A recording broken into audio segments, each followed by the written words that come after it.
আজও কি তুমি খালি পেটে যাবা?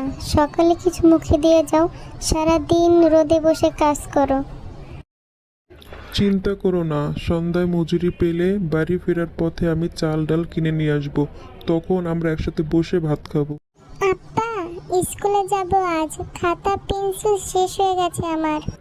আয় মা, এনে 5 টাকা। কাশিমের দোকান থেকে একটা খাতা নিস। কাল মজুরি পেলে পেন্সিল কিনে দেব।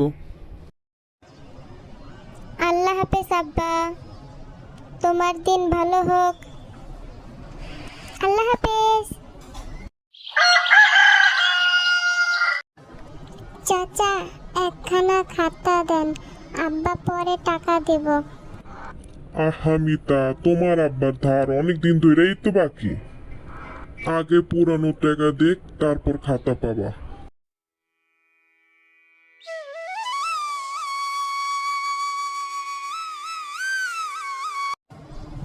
আজ আমার বাপের টাকা নেই বললাম করে